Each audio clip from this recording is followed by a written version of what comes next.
Viewers সবাই কেমন আছেন? আশা করি সবাই ভালো আছেন। আলহামদুলিল্লাহ আপনাদের দোয়ায় আমিও ভালো আছি। আজকের ভিডিওতে আমি আপনাদেরকে যেটা দেখাবো কিভাবে বিকাশ ক্লোন করবেন সম্পূর্ণ নতুন নিয়মে। বর্তমান কিন্তু বিকাশ ক্লোন করা খুব কঠিন হয়ে গেছে। বিকাশ কোম্পানি প্রতিদিন আপডেট দিচ্ছে।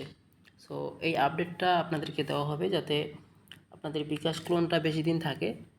বর্তমান আপডেট যেটা আসছে আপনারা বিকাশ ক্লোন করতে পারবেন, কোনো সমস্যা হবে না। এর জন্য যে অ্যাপসটা প্রয়োজন হবে সেটা সম্পূর্ণ দিয়ে দিব এবং এর টিউটোরিয়াল কিভাবে আপনি অ্যাপসটা ক্লোন করবেন সম্পূর্ণ দেখিয়ে দিব এই ভিডিওতে। ওকে, যারা আমার চ্যানেলে নতুন এখন পর্যন্ত সাবস্ক্রাইব করেননি অবশ্যই চ্যানেলটা সাবস্ক্রাইব করে দিবেন এবং পাশে থাকা বেল বাটনটি বাজিয়ে দিবেন যাতে আমার আপলোড করা প্রত্যেকটা ভিডিও পেতে পারেন সবার আগে। দেরি না করে চলে যায় ভিডিওর মূল কাজে। এখানে দেখতে পাচ্ছেন ক্লোন মাস্টার অ্যাপসটার প্রয়োজন হবে। অ্যাপসটা কোথায় পাবেন আমি ভিডিও শেষে বলে দিচ্ছি। দেন কীভাবে ক্লোন করবেন সেটা আমি আপনাদেরকে এখন দেখাই। এই অ্যাপসটা কিন্তু সম্পূর্ণ অ্যাড মুক্ত অ্যাপস, ঠিক আছে? আপনারা হয়তো এইখানে দেখতে পাচ্ছেন যে একটা অ্যাডের মতো ব্যানার শো করতেছে, আসলে কিন্তু এটা অ্যাড না। আমি যদি এখানে ক্লিক করি দেখতে পাচ্ছেন কোনো ধরনের অ্যাডে আমাকে নিয়ে যাচ্ছে না, ঠিক আছে? এছাড়াও যদি আমি থ্রি লাইনে ক্লিক করি, এখানে ক্লোজ অ্যাডে ক্লিক করি, এখানে যদি অ্যাডে ক্লিক করি এখানে আমাকে কোনো অ্যাড দেখাবে না, ঠিক আছে? দেখতে পাচ্ছেন এখানে আমাকে কোনো অ্যাড দেখাচ্ছে না। কীভাবে কাজ করবেন সেই বিষয়টা দেখাচ্ছি। আপনারা প্রথমে এই প্লাস আইকনে যাবেন, এখানে যাওয়ার পর বিকাশটাকে ক্লোন করবেন। দেন বিকাশ ক্লোন করার পর এখন আপনাদের মেইন কাজ যেটা করতে হবে, ঠিক আছে? আপনাদেরকে এই যে এখানে দেখতে পাচ্ছেন থ্রি লাইন, এখানে ক্লিক করতে হবে। এখানে ক্লিক করার পর এখানে দেখতে পাচ্ছেন ইনস্টল অ্যাপ, এখানে ক্লিক করতে হবে। এখানে ক্লিক করার পর আপনাকে কোন কোন অ্যাপসগুলো ক্লোন করতে হবে সেটা এখানে আমি বলে দিচ্ছি। গুগল প্লে সার্ভিসের সাথে যে অ্যাপসগুলো কানেক্টেড সেগুলো আপনাদেরকে ইনস্টল করতে হবে। যেমন এখানে আমি একটা পাইলাম প্লে স্টোর, এটাকে এখানে ক্লোন করলাম। আবারও এখানে যাব, এখান থেকে আবারও ক্লোন করব। জিমেল ক্লোন করলাম, এখান থেকে আবারও যাব, আবার গিয়ে ক্রোম ব্রাউজার ক্লোন করলাম। সেমভাবে আরও কয়েকটা অ্যাপস আমরা ক্লোন করে নিব, ঠিক আছে? 5 থেকে 7টা অ্যাপসের মতো ক্লোন করব। এখানে দেখতে পাচ্ছেন অলরেডি আমি 4টা ক্লোন করে নিয়েছি। দেন এখন আর ক্লোন করার প্রয়োজন আমি মনে করতেছি না। সো এখন আমি বিকাশ অ্যাপসটা লগ ইন করবো। বিকাশ অ্যাপস লগ ইন করার সময় আপনারা এইখানে কখনও নেটওয়ার্কের এক জায়গায় লোকেশন পারমিশনের জায়গায় এখানে অ্যালাউ করবেন না, ঠিক আছে? সবসময় ডোন্ট অ্যালাউ দিয়ে দিবেন এবং এরপরে যে অপশন এখানে আমাদেরকে একটা বিকাশ নাম্বার টাইপ করতে হবে। অবশ্য সিম আপনার ফোনে রেখে লগ ইন করতে হবে, পরে সিম খুলে ফেলতে পারবেন। আমি এখানে আমার বিকাশ নাম্বারটাকে দিয়ে দিচ্ছি। বিকাশ নাম্বার দেওয়ার পর পরবর্তীতে ক্লিক করলাম। পরবর্তীতে ক্লিক করার পর আপনাদের কাছে ভেরিফিকেশন কোড যাবে, ঠিক আছে?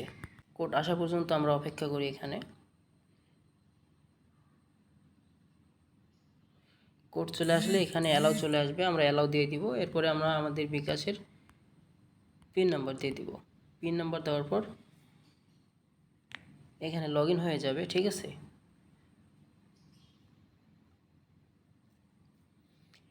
দেখতে পাচ্ছেন এখানে আমার অ্যাপসটা অলরেডি লগ ইন হয়ে গেছে।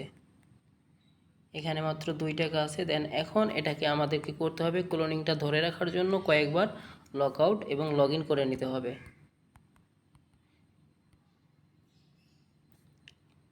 সেমভাবে আমরা আবারও যাব, কয়েকবার লগ আউট এবং লগ ইন করে নেব,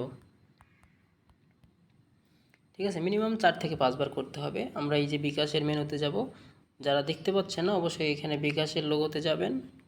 এখানে যাওয়ার পর একবারে সবার নিচে স্ক্রল ডাউন করে দেখবেন লগ আউট লেখা।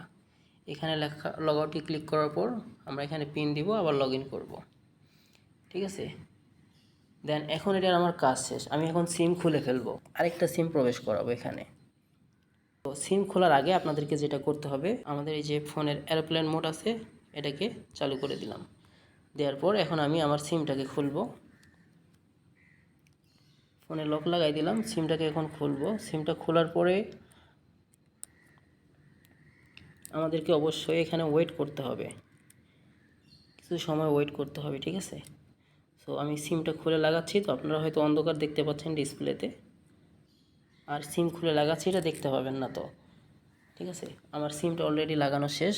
এখন আপনাদেরকে মিনিমাম এখানে 30 সেকেন্ড অপেক্ষা করতে হবে, ঠিক আছে। 30 সেকেন্ড পর আপনারা আপনাদের এরোপ্লেন মোডটাকে আবার অফ করে দিবেন। অফ করে দেওয়ার পর আপনাদের অ্যাপসটা লগ ইন করতে পারবেন। পর আমাদেরকে যেটা প্রথমে করতে হবে, এরোপ্লেন মোডটাকে অফ করে দিতে হবে। আমরা এখানে মিনিমাম 30 সেকেন্ডের উপরে অপেক্ষা করছি, দেন এখন আমরা এটাকে অফ করে দেব। অফ করে দেওয়ার পর আমরা অপেক্ষা করব আমাদের ফোনে নেটওয়ার্ক আসা পর্যন্ত, ঠিক আছে। অলরেডি নেটওয়ার্ক চলে আসছে। এখন আমরা এখানে নেটওয়ার্ক কানেকশন ঠিক করুন, এখানে ক্লোজ করে দিব, দেন এইখানে এখন পিন দিয়ে লগ ইন করতে পারবো, ঠিক আছে। আপনারা অবশ্যই এখানে আমার নাম্বারটা খেয়াল করবেন, যে নাম্বারটা এখানে আছে এই নাম্বারটা আমি খুলে ফেলছি, আমি আপনাদেরকে ফোনে ডায়াল করে দেখাবো এই নাম্বারটা আসলে আমার ফোনে আছে কিনা এখন, ঠিক আছে। সো আমি পিন নাম্বার দিয়ে লগ ইন করে নিচ্ছি। দেখতে পাচ্ছেন আমারটা লগ ইন হয়ে গেছে অলরেডি, এবং আমি আমার ফোনে অন্য সিম লাগাইছি। অবশ্য সিম 1-এ যেটা থাকবে সেটা কখনো পরিবর্তন করা যাবে না, সেই সিমটা আপনাদেরকে সিম 2-এ লাগাই পরিবর্তন করতে হবে। দেন আমি আপনাদেরকে এখন দেখাই, আমি এখানে সিম 2 থেকে পরিবর্তন করছি, যেটা বর্তমান আমার সিমে এয়ারটেল নাম্বার, ঠিক আছে। আমি লগ ইন করছি রবি নাম্বার দিয়ে, দুইটা লগ ইন করে রাখছি। আমি আপনাদেরকে দুইটাই এখন ওপেন করে দেখাইতে পারবো যে দুটাই আসলে লগ ইন আছে কিনা। আপনারা চাইলে একাধিক লগ ইন করতে পারবেন, যতগুলা খুশি ততগুলাই লগ ইন করতে পারবেন, ঠিক আছে। দেখতে পাচ্ছেন এখানে পিন নাম্বার দিলাম, লগ ইন হয়ে গেল। দেন আমি এটা থেকে এখন ব্যাক, আবার এখানে আমাকে পিন দিতে বলতেছে, দেখতে পাচ্ছেন পিন দিয়ে এখানে আপনারা লগ ইন করতে পারবেন। সো এইভাবে আনলিমিটেড বিকাশ ক্লোন করতে পারবেন। সবাই ভালো থাকবেন, সুস্থ থাকবেন, দেখা হচ্ছে নেক্সট কোনো ভিডিওতে। আল্লাহ হাফেজ।